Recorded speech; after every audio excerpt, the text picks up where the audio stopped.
Hello and welcome to another episode of Backtesting the ICT 2022 Mentorship.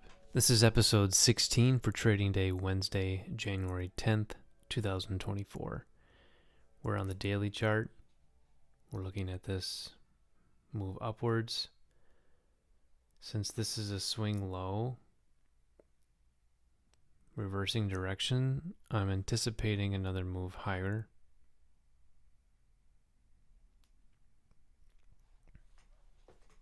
Jumping to the 1 hour.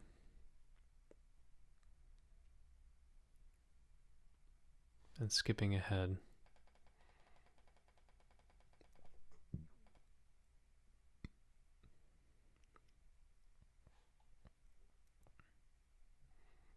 Okay, overnight we moved up.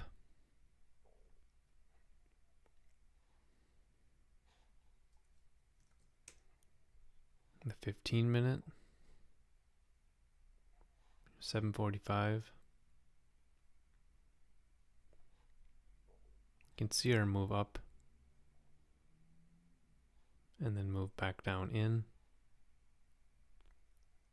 At this point, we can mark buy side, sell side, and New York Midnight Open.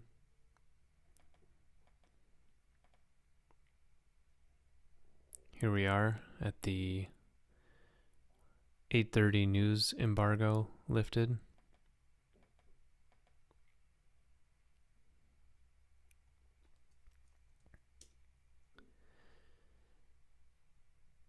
At 8:30 we can start looking for trades.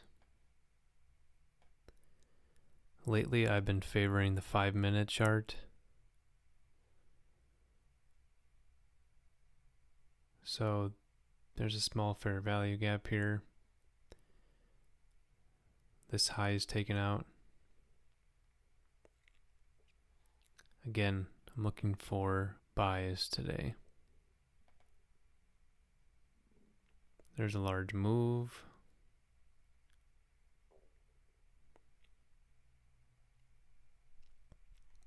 Now this imbalance we start to look at.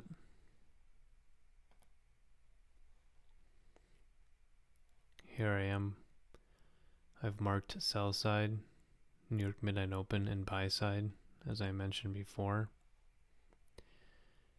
I skipped marking the 8:30, but here's the 9:30 equities open. This 5-minute fair value gap, we looked for a trade, a move back into, since we are taking out this short-term high, creating a market structure shift. Beautiful trade back into. We hit our entry.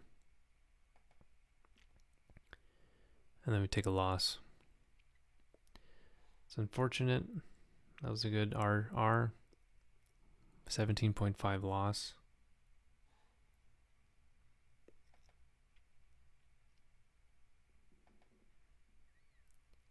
It continues to move down, takes out sell stops, and then takes out sell side liquidity. Punches through, reverses. I look to take a new trade, moving in the reverse direction after these relative equal highs are taken out. Looking for a 50% move back into that gap. We don't seem to get it.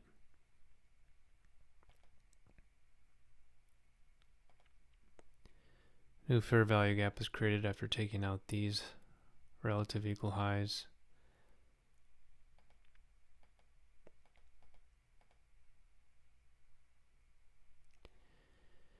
When we place our trade, we do move down into, crushing through it, in fact, almost taking us out.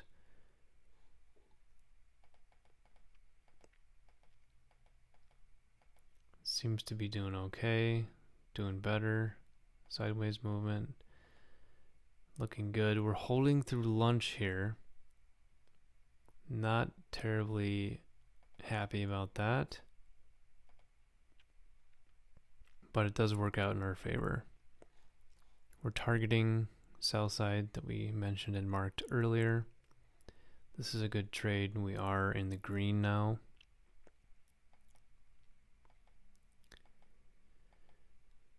As we move beyond this important high, I'm looking for where could our next move be.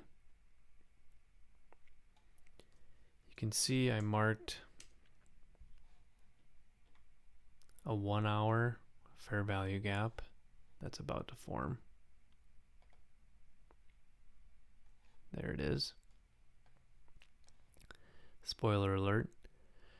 But, if you think about it, I wouldn't have been able to see that until this candle completed. So let's back that up.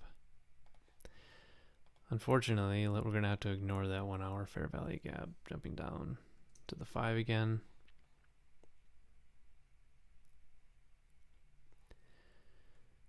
Okay, let's retrace.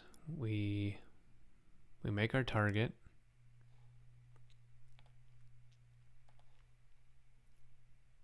And then we look for new trades. Trade up through this level and start reversing back. We don't see any opportunities.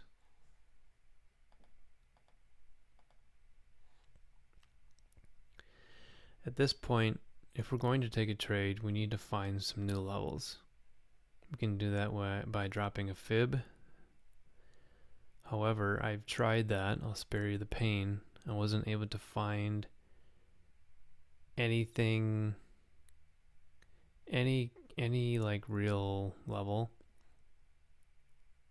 If I do use this fair value gap that ends up forming, it's not showing me anything I'm confident in, let's say that. So what I do instead is I zoom out, way out, to see if there's anything at all that price might want to take out. And if you look, we were about here, way over here, the first business day of the year. We have some activity, some levels we can potentially mark. Now these are the nearest levels to, okay, you can see our crosshairs, to about where we're talking.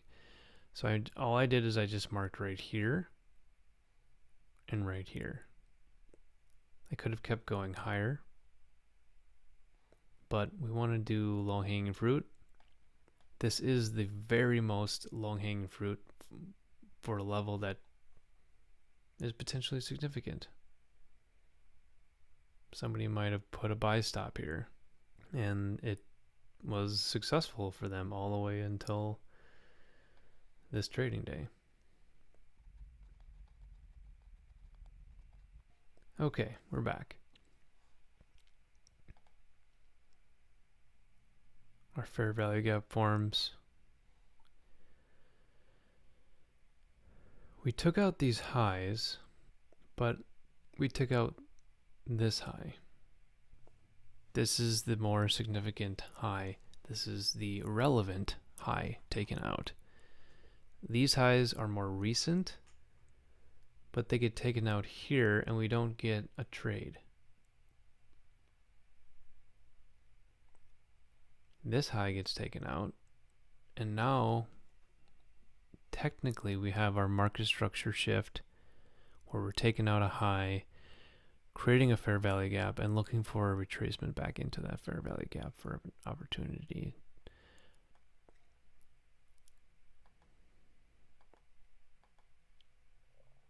We trade down into, we hit our level.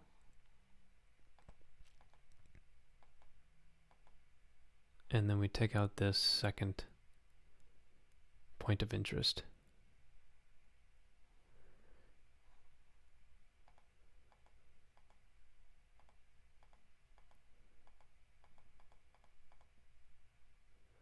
Okay, I just did that really fast, but There were no opportunities in this area,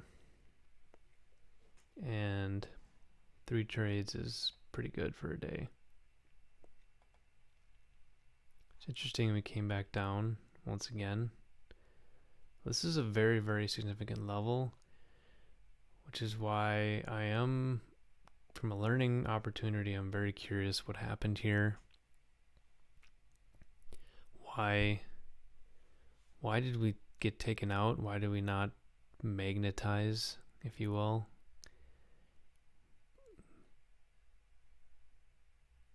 Why was this not an immediate magnet? I knew it was going to go here, but I messed up on figuring out when. I thought it was going to happen here. It did not. So we did take this loss and then a win, recouping our money, and we're profitable, and then this trade takes us further. I will put here our calculations for a theoretical $10,000 account where your max risk is 1%. This is what happens. A 17.5 point loss, a 33.5 point gain, a 31.5 point gain. The heat potential, so potential loss for this trade, 17.5. So we did get stopped out. We took that full loss, and so on. Calculating the contracts for $100. So I'll just do one example. If you are going to put a trade on where you're potentially going to lose 17.5, if it's $2 for a micro E-mini, we'll take 100 divided by 2 is 50 divided by 17.5. 2.85. Make sure you can see this. 100 divided by 2 divided by 17.5 is 2.85. Round that down because you can't do a fraction of a contract. We can take 2 contracts here. Do the same thing for the next one. 20.5, 2 contracts, and the last one, 16, 3 contracts. You do the math, we end up with a $253 gain, or 2.53% of the entire account gain in one day. That's fantastic. If you go back and watch my videos, I don't have this trading day summary in each one. This is the first time I'm doing that. Let me know if you do enjoy this. I can keep doing it. I do it for myself in my trading journal, where I'm documenting my backtesting at a more granular level. But I'd be happy to share that with you. Yeah, 2.53 is pretty good. Again, you be patient.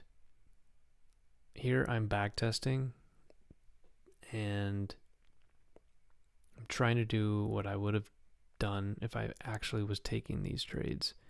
Next is demo, and then eventually real money. Certainly it's not going to translate perfectly. There's a whole gamut of things that happen when you start trading live money.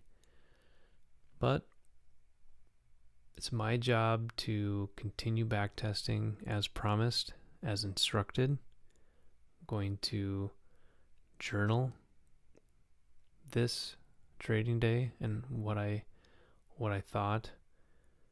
I'm going to put up the most positive spin I can on it, and by doing this enough, this is where I'm going to truly learn and have a better chance of doing well when I trade live money. That's good enough for this one. Thanks for watching. Please like and subscribe. Any questions, post them in the comments. I'll see you in the next one.